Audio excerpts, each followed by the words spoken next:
বিনা অনুমতিতে ব্যানারে জেলার বিএনপি আহ্বায়ক ও সদস্য সচিবের ছবি দিয়ে একটি সামাজিক সংগঠনের র্যালিকে কেন্দ্র করে বান্দরবানের রুমায় রাজনৈতিক অঙ্গনে নানা আলোচনা সমালোচনা ঝড় উঠেছে।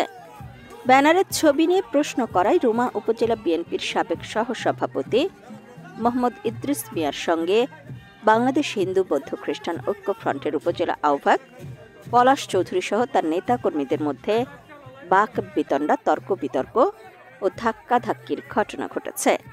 ওনাদের ছবি এবং আমাদের এই যে খালাদা জি এবং আমাদের যে সম্পূর্ণ যে মোড়ক, আবার পিছনে নিচে লেখা দেখলাম যে কি ওখানে কোনো জাতীয়তাবাদী দল লেখা নাই, বাংলাদেশ বুদ্ধভবনের লেখা আছে। তাহলে আমাদের যে এই জিনিসটা কেন দিচ্ছেন তাদের কাছে আমি জানতে চাইছিলাম।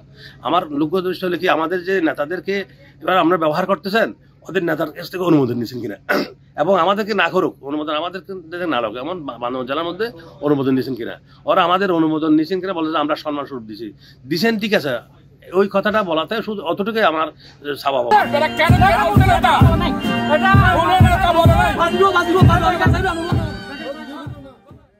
৮ নভেম্বর বেলা 11:30টায় বাংলাদেশ হিন্দু বৌদ্ধ খ্রিস্টান কল্যাণ ঐক্য ফ্রন্টের কর্মী সম্মেলন উপলক্ষে আয়োজিত র্যালি চলাকালে এ ঘটনা ঘটে।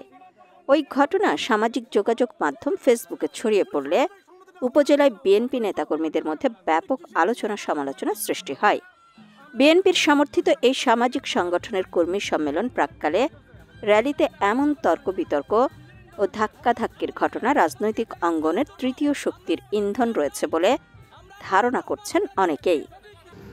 আপনারা যদি বিএনপি করে থাকেন তাহলে ওই ব্যানারে বাংলাদেশ জাতীয়তাবাদী লেখা নাই কেন? বৌদ্ধ হিন্দু খ্রিস্টান ঐক্য ফ্রন্ট ঠিক আছে, যদি দল করে থাকে তাহলে তো ওই বাংলাদেশ জাতীয়তাবাদী শব্দটা আসার কথা। এই ঘটনার পক্ষে বিপক্ষে আত্মসমর্থনের বক্তব্য পাওয়া গেছে। ঘটনার প্রত্যক্ষদর্শী মোহাম্মদ আরিফ উদ্দিন বলেন, মানে ব্যানারটা কিসের, আসলে এটা কি বিএনপির কিনা? তো ওনারা আমাদেরকে বলছে যে এটা আসলে অরাজনৈতিক একটা র্যালি।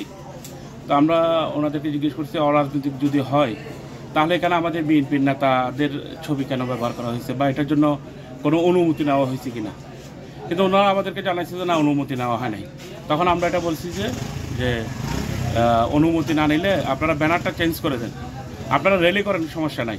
কিন্তু ওনারা বলতেছে যে আমরা অনুমতি নিছি। তো আমরা এর আগে জানতে পারছি যে আমাদের নেতাদের কাছ থেকে কোনো অনুমতি নেওয়া হয় নাই। এই জন্য আমরা ওনাদেরকে বলছি যে জাস্ট আপনারা র্যালি করেন, সমস্যা নাই, তবে আমাদের নেতাদের ছবি ব্যবহার করতে পারবেন না। র্যালিতে অংশ নেয়া কেন্দ্রীয় খিয়াং কল্যাণ পরিষদের সাবেক সহসভাপতি মং শৈপ্রু খিয়াং বলেন, হিন্দু বৌদ্ধ খ্রিস্টান ঐক্য ফ্রন্ট একটা তৈরি করেছিলাম এখানে, এবং আমরা নতুন সংগঠন করছিলাম। এই সংগঠনের র্যালিতে যাওয়ার সময়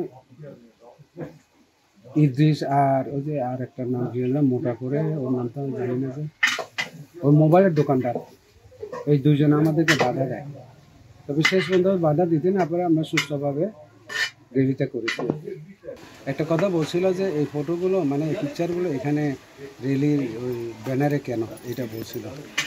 জিরিবাবু, মেমিয়া সিং, তারপরে ওই তারেক জিয়া, বেগম খালেদা জিয়া, এদের পিকচার ছিল আর কি, প্রায় 3-4-5 জনের পিকচার ছিল। তো পিকচারটা দেখেই ওরা একটু প্রতিবাদ করছিল আর কি, বিএনপির।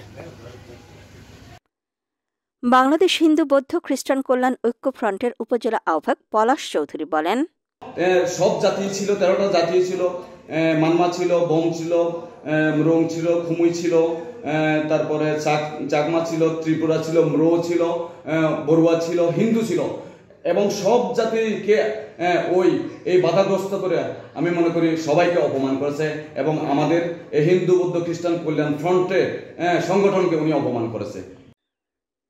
রুমা উপজেলায় হিন্দু বৌদ্ধ খ্রিস্টান কল্যাণ ঐক্য ফ্রন্টের কর্মী সম্মেলনের আগে আয়োজিত র্যালিতে বিএনপি নেতা ও আয়োজকদের মধ্যে বিতর্কের ঘটনা নিয়ে বিএনপি ঐক্যে যাতে ভাঙন সৃষ্টি না হয় তার জন্য জেলা বিএনপি নেতৃবৃন্দের আশু হস্তক্ষেপ কামনা করেন স্থানীয় বিএনপি নেতৃবৃন্দ। আমি